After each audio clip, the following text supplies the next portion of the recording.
പിന്നിൽ അതായത് ഇതിനെന്റെ അടുത്ത് ഒരു ദിവസം സായി പറഞ്ഞു വൈഫ് വരുന്ന സമയത്ത് എന്റെ പ്രൊമോ വൈറലാവും. ഞാൻ പറഞ്ഞു എങ്ങനെ വൈറലാക്കും എന്ന് ചോദിച്ചു. അപ്പൊ അവൻ പറഞ്ഞത് ഇവിടെ ഹസ്ബൻഡ് ആൻഡ് വൈഫ് അപ്സരയ്ക്ക് എനിക്ക് മാത്രമേ ഉള്ളൂ, ഞങ്ങൾ എങ്ങനെയെങ്കിലും വൈറലാക്കുന്നു പറഞ്ഞു. ഞാൻ പറഞ്ഞു എത്ര ചേരുണ്ടെങ്കിൽ നിന്റെ വൈഫ് വരുന്ന സമയത്ത് ഒരു ഫ്രഞ്ചൈസ് ചെയ്യാൻ പറ്റുന്നതെന്ന് ചോദിച്ചു. അപ്പൊ ഇവൻ പറഞ്ഞത് അത് ഉറപ്പായിട്ട് ഞാൻ ചെയ്യാം, ആദ്യം ഇങ്ങനെ മടിച്ചതിന് പിന്നെ ചെയ്യാന്ന് പറഞ്ഞു. പിന്നെ വൈഫ് വന്ന സമയത്ത് ഇതിന് ഫ്രഞ്ചൈസ് ചെയ്യാൻ ഭയങ്കര മടി. ഇതിനാണെങ്കിലേ മറ്റേ നമ്മുടെ വീക്കെൻഡ് എപ്പിസോഡിൽ ലാലേട്ടൻ വന്ന ഒരു ഉമ്മ വെക്കുന്ന ടാസ്ക് ഉണ്ടായിരുന്നല്ലോ, കിസ് ചെയ്യിപ്പിക്കുന്നത് എല്ലാവരും മറ്റേ ലിപ്സ്റ്റിക് തേച്ചിട്ട്. അപ്പൊ ആ സമയത്ത് ഇതിന് ഭയങ്കര ഇക്കുക. അപ്പൊ നിങ്ങൾ ചുമ്മാ തൊട്ട് നോക്കി കാണിച്ചത് ഇതിന് ഭയങ്കര ഇക്കുക.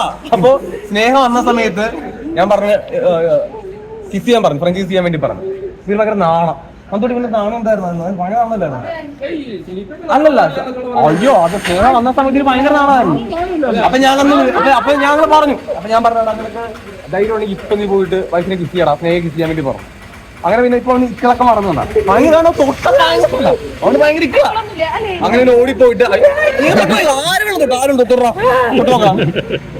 അങ്ങനെയാണ് അവൻ ഓടിപ്പോയിട്ട് ഞാൻ നീ സത്യം പറ, സ്നേഹ കിസ് ആര് പറഞ്ഞിട്ടായിരുന്നു കണ്ടോ? ഞാൻ അങ്ങോട്ട് കിസ് ചെയ്ത് ഞാൻ കിസ് ചെയ്യാൻ കല്യാണം കഴിഞ്ഞിട്ടില്ല, കല്യാണം കഴിഞ്ഞ മുമ്പ്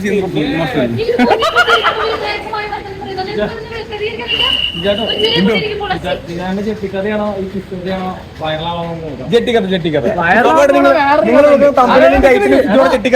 വൈറലാവാൻ പോണ വേറൊരു കാലുണ്ട്.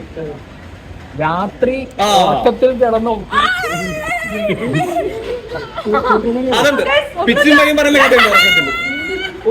ഒന്ന് പറയട്ടെ, അതൊന്നല്ല. ഒരു ദിവസം ഞങ്ങള് ഫസ്റ്റ് വൈകാട് പോയതല്ലേ, നമുക്കറിയില്ല. അപ്പൊ ഞാന്, നന്ദന, അഭിഷേക്, ജിൻഡോ ഞങ്ങളാണ് ഒരു റൂമിൽ കിടക്കണേ. ഞങ്ങൾ നോക്കുന്ന സമയത്ത് രാത്രി ജിൻഡോ ചായയും കുടിച്ചിന് വരികയാണ്. ഞാൻ കടന്നു, ജിൻഡോ എന്റെ ബാക്കിൽ ഒന്ന് കിടന്നു. ഒരാളും വിളിച്ചിട്ടു ഒരു തക്കാളി. ജിൻഡോ ഞാൻ പറയുന്നു ഒരു തക്കാളി, രാത്രി വെക്കുന്ന തക്കാളി. ആ ദിവസം കഴിഞ്ഞ് പിറ്റേ ദിവസം ഉള്ളോട് വെച്ചോട് ചെറുതായിട്ട് ഇങ്ങനെ സംസാരിക്കുന്ന ഒരു പ്രശ്നമുണ്ട് ഉറക്കത്തില്, നിങ്ങൾ ഒഴിവാക്കി. പിന്നുള്ള ദിവസങ്ങളിൽ വരുന്നെന്താ ഒരു ദിവസം രാത്രി, എടാ സായി വൃത്തികെട്ടവനെ, നീ ഗ്രൂപ്പ് കളിക്കൂലോ എന്നൊക്കെ പറഞ്ഞു എന്നെ പെരുന്തെറി. ഞാൻ നിന്റെ പഴമാണോ തിരികെയുള്ളത്. ഞാൻ നീച്ച്, സിജോ നീച്ച്, അപ്സരക്ക് നീച്ച് ഇങ്ങനെ ഇരിക്കുന്നു. ഇപ്പോഴും നീച്ചിരുന്ന് കയ്യും കാലോട്ട് ഇന്നെ തെറിയോ തെറി. ഞാൻ പറയടി നന്ദന ചെയ്തു. ഓക്കെ ഒറ്റ കിടന്നു. പിന്നെ ഒരു ദിവസം ഏതോ അറബിക്കഥ പാടുന്നുണ്ടായിരുന്നു. ഫുള്ള് രാത്രി നീച്ച ആരെങ്കിലും പെട്ടു. ഇതൊക്കെ അനുഭവിച്ച ഞങ്ങൾ അവിടെ കിടന്നു.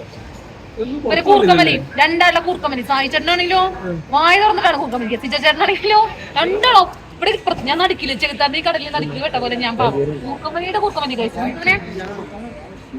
കൂർക്കമലി അല്ല, ഞങ്ങള് വേറെ